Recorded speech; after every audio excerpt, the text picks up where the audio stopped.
Attica, 1971, the riot, the raid, and the official story. On September 13, 1971, officials gave America a terrifying explanation. They said that prisoners inside Attica Correctional Facility had murdered hostages. They said throats had been cut. They said the violence inside the prison had forced the state to act. For a few hours, that story shaped the national imagination. It was simple, it was shocking, and it was false. Less than a day later, medical evidence told a different story. The hostages who died during the final assault had not been killed by knives. They had been killed by gunfire from law enforcement. That is why Attica is not only remembered as a prison riot, it is remembered as a rebellion, a massacre, and a battle over who gets to write the first version of history. In September of 1971, Attica Correctional Facility stood in western New York as one of the most imposing prisons in the United States. From the outside, it looked like control made out of concrete and steel, high walls, guard towers, locked corridors, barred cells. But inside, pressure had been building for years. The prison was overcrowded. The conditions were harsh. Many prisoners spent most of the day locked in their cells. Medical care, food, religious freedom, wages, visitation, and basic dignity were all points of anger. Attica was also a racial pressure cooker. Most of the prison population was black or Latino. The guards were overwhelmingly white.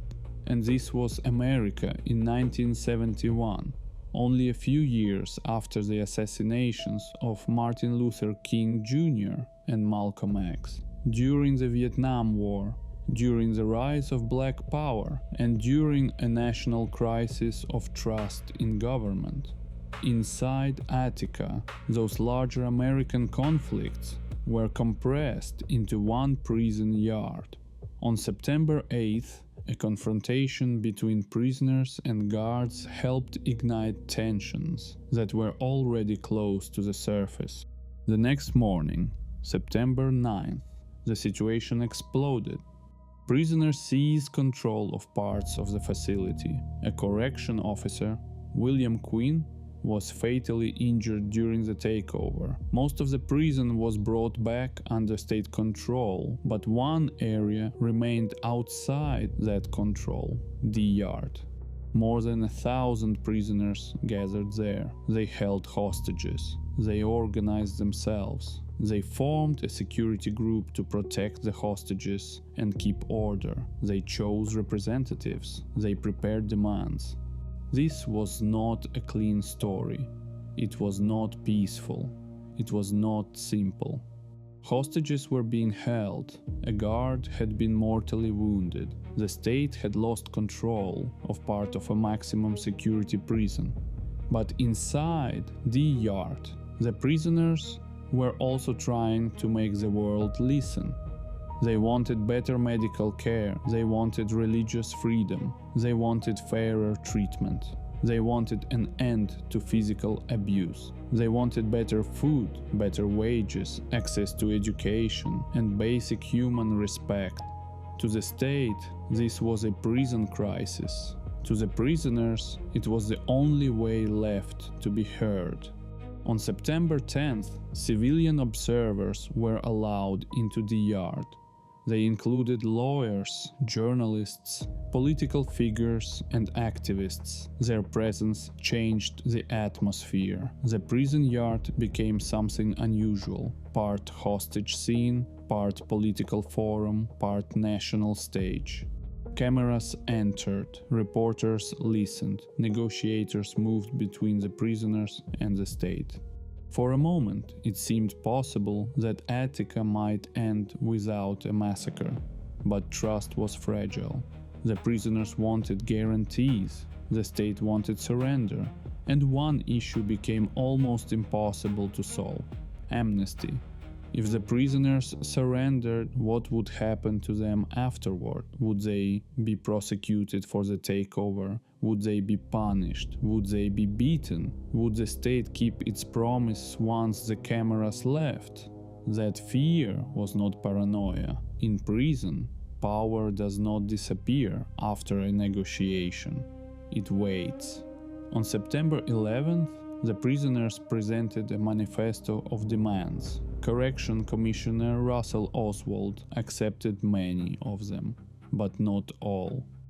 And after Officer Quinn died from his injuries, the stakes changed. The demand for amnesty became even harder for the state to accept. By September 12th, negotiations were deteriorating.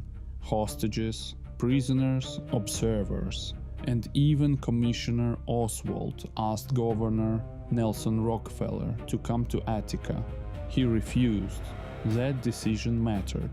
A governor's presence might not have solved the crisis, but his absence sent a message. The state would not meet the prisoners face to face at the highest level. Behind the scenes, the question was no longer only how to negotiate. It was whether to retake the prison by force. On the morning of September 13th, Oswald delivered a final statement to the prisoners. They were told to release the hostages and accept the settlement offer. They refused. Minutes later, a helicopter appeared over the yard. Tear gas dropped into the prison yard. Then came the gunfire. State police and correctional officers stormed the yard. Smoke covered the ground. People ran, fell, screamed, and tried to survive. In only a short time, the state had retaken Attica, but the cost was devastating. 29 prisoners were killed during the assault. 10 hostages were also killed.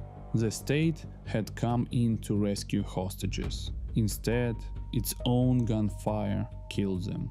That fact alone would have been enough to change the history of Attica. But what happened next made the wound deeper. In the immediate aftermath, officials told the press that prisoners had cut the throats of hostages. That claim spread quickly. It gave the public a clear villain. It made the assault seem necessary. It made the dead prisoners look like the only source of savagery inside Attica. But the autopsies contradicted it.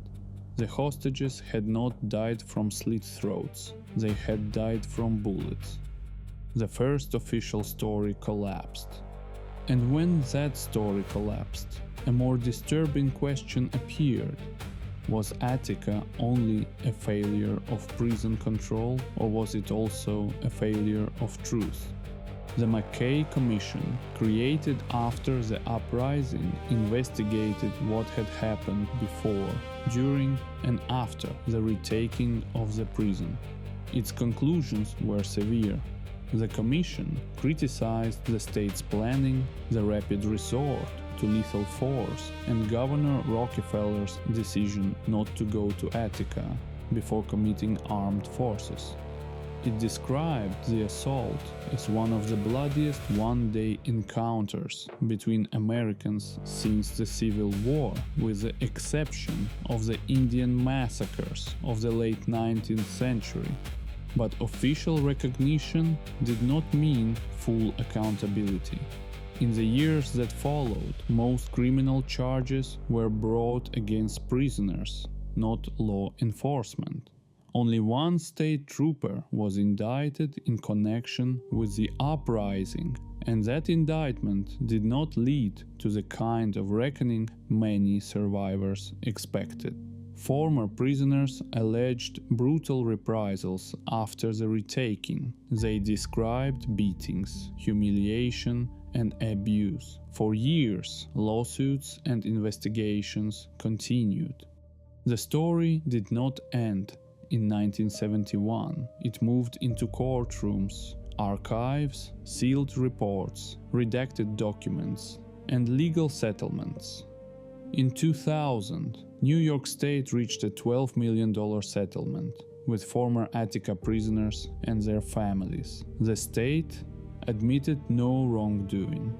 In 2005, surviving employees and families of employees killed during the uprising received a separate $12 million settlement. That is one of the hardest truths about Attica. Both prisoners and hostages became victims of the same catastrophe.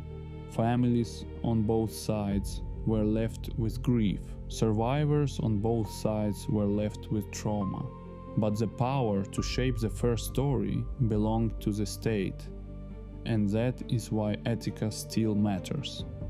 Because history is not only what happens, history is also what gets reported first, what gets denied, what gets sealed, what gets released decades later, and what families are forced to fight to prove.